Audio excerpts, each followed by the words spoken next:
வணக்கம். இணைந்திருப்பது இலங்கையின் முதற்தர செய்தி வழங்குகிற நியூஸ் ஃபர்ஸ்டின் மதிய நேர பிரதான செய்தி அறிக்கையுடன் கொழும்பில் அமைந்துள்ள நியூஸ் ஃபர்ஸ்டின் பிரதான கலையகத்திலிருந்து உங்களை சந்திக்கும் நான் ஜூடின் சிந்திஜன்.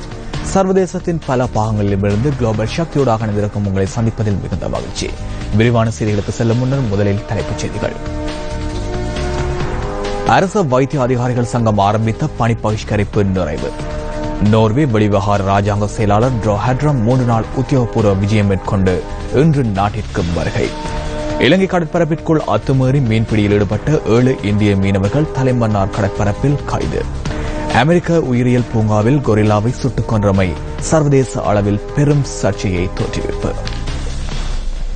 தொடர்வது விரிவான செய்திகள். முதலில் உள்நாட்டுச் செய்திகள். அரச வைத்திய அதிகாரிகள் சங்கம் ஆரம்பித்த பணி பகிஷ்கரிப்பு நிறைவிற்கு வந்துள்ளது. உள்ளிருப்பு பயிற்சி நடவடிக்கைகளுக்காக மருத்துவர்களுக்கான நியமனங்களை வழங்கும் போது மோசடிகள் இடம்பெற்றுள்ளதாக தெரிவித்து இந்த பணி பகிஷ்கரிப்பு முன்னெடுக்கப்பட்டிருந்தது.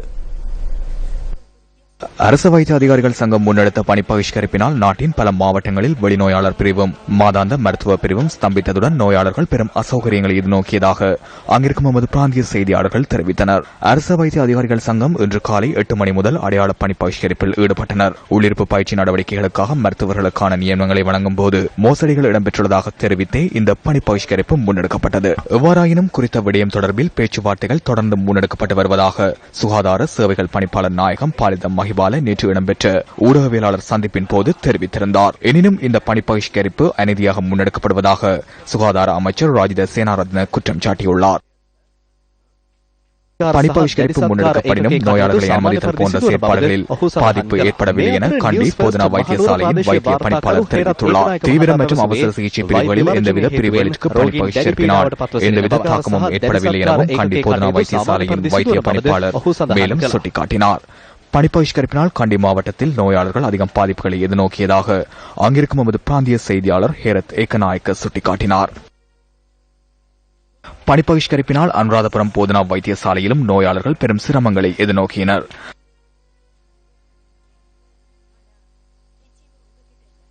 அரசு வைத்திய அதிகாரிகள் சங்கம் முன்னெடுத்த பணி பகிஷ்கரிப்பினால் சிலாபம் பொது வைத்தியசாலையில் பொதுமக்கள் மற்றும் நோயாளர்கள் அசௌகரியங்களுக்கு முகம் கொடுத்திருந்ததாக தெரிவிக்கப்படுகின்றது.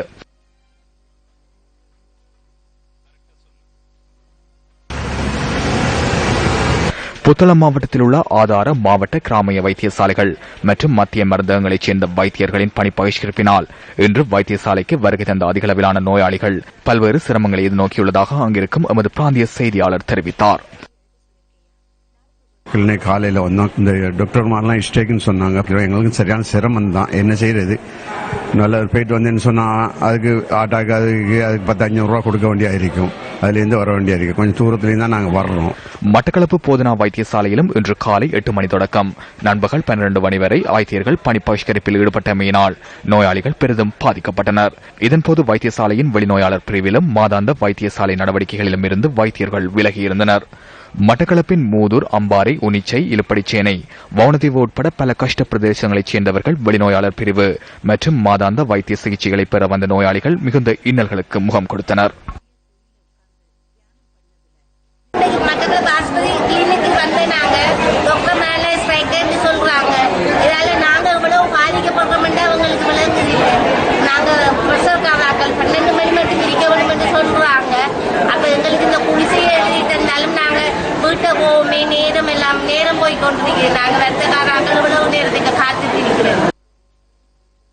நாடளாவிய ரீதியில் வைத்தியர்கள் முன்னெடுத்துள்ள பணி பகிஷ்கரிப்பில் வவுனியா வைத்தியர்களும் இணைந்து கொண்டனர். இதன் காரணமாக வைத்திய சேவைக்காக வந்திருந்த நோயாளர்கள் வைத்தியசாலையில் காத்திருந்ததுடன் மருத்துவ வசதியின்மையால் பெரும் இன்னல்களுக்கு முகம் கொடுத்தனர். மாத்தறையில் வைத்தியசாலைக்கு வருகை தந்த நோயாளர்கள் மருத்துவ சேவைகளை பெற்றுக் கொள்வதில் பெரும் அசௌகரியங்களை எதிர்நோக்கியிருந்ததாக அங்கிருக்கும் எமது பிராந்திய செய்தியாளர் தெரிவித்தார். தற்போதைய அனைத்து சூழ்நிலைகளால் பாதிக்கப்பட்ட மக்கள் பணைய கைதிகள் போன்றும் முடங்கியுள்ளதாக தேசிய நுகர்வோர் உரிமைகள் பாதுகாப்பு இயக்கத்தின் தலைவர் ரஞ்சித் விஜயதுங்க தெரிவித்துள்ளார். தமது கோரிக்கைகள் குறித்து அரசாங்கம் கவனம் செலுத்தாவிடின் கடும் தொழிற்சங்க நடவடிக்கைகளை முன்னெடுக்க உள்ளதாக அரச வைத்திய அதிகாரிகள் சங்கத்தின் செயலாளர் நலிந்த ஹேலத் மேலும் தெரிவித்தார். நோர்வே வெளிவிவகார ராஜாங்க செயலாளர் ட்ரோ ஹெட்ரம் 3 நாள் உத்தியோகபூர்வ விஜயம் மேற்கொண்டு இன்றைய தினம் நாட்டிற்கு வருகை தந்தார்.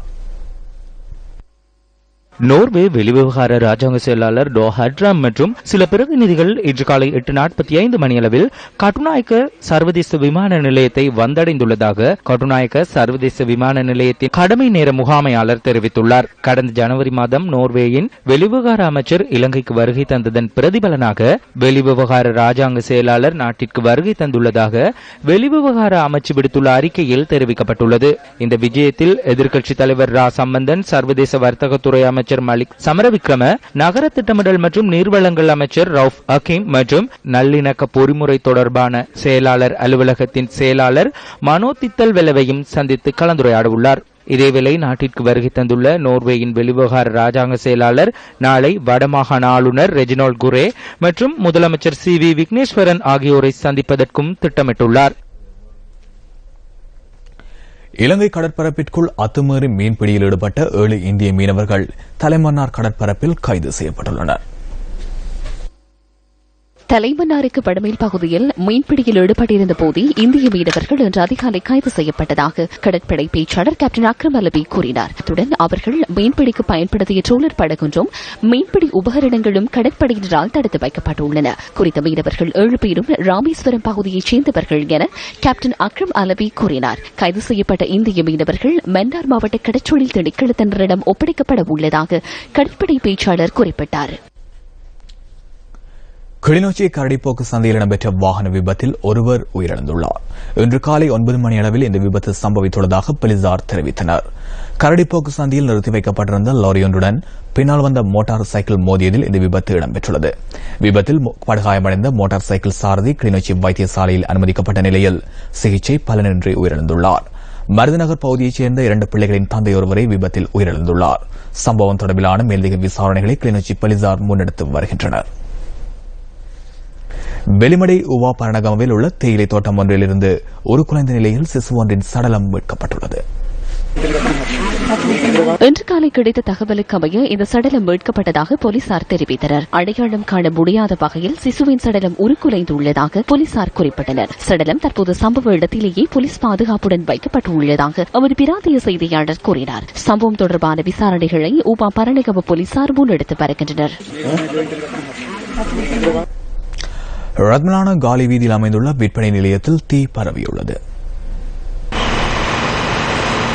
நேற்றிரவு 8 மணி அளவில் தீ பரவியுள்ளது. தெஹிவளை மற்றும் கல்கிஸ்ஸ தீயணைப்பு படை பிரிவினர் ஒன்றிணைந்து தீயை கட்டுப்பாட்டுக்குள் கொண்டு வந்தனர்.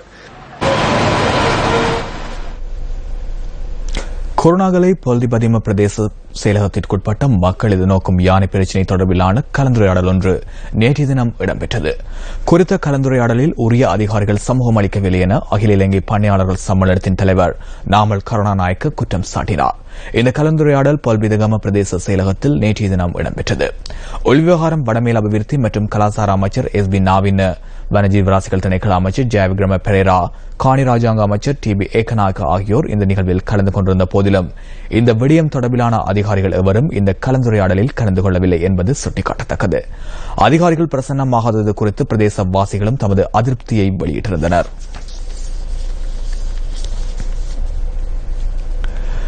நாட்டில் நிலவுகின்ற சீரற்ற வானிலை காரணமாக 5 மாவட்டங்களுக்கு தொடர்ந்து மண் சரிவு அபாய எச்சரிக்கை விடுக்கப்பட்டுள்ளது. இதற்கமைய கண்டி, கேகாலை, நுவரெலியா, ரத்னபுரி மற்றும் களுத்துறை ஆகிய மாவட்டங்களுக்கு இந்த மண் சரிவு அபாய எச்சரிக்கை விடுக்கப்பட்டுள்ளமை சுட்டிக்காட்டத்தக்கது. இதேவேளை மஸ்கலியா காட்மோட் தோட்டத்தில் மண் சரிவு அபாய எச்சரிக்கை காரணமாக 48 குடும்பங்களைச் சேர்ந்த 217 பேர் இடம்பெயர்ந்துள்ளனர். மேலும் மண் சரிவு அபாயம் காரணமாக களுத்துறை, தெபுவன மாவட்ட பகுதி மக்களும் இடம்பெயர்ந்துள்ளதாக எமது பிராந்திய செய்தியாளர் தெரிவித்தார். அத்தோடு மண்சரிவு அபாயம் காரணமாக அகலவத்தை மீகஸ்தென்ன மாவட்ட வைத்தியசாலையின் 2 வார்டுகள் அகற்றப்பட்டுள்ளமை குறிப்பிடத்தக்கது.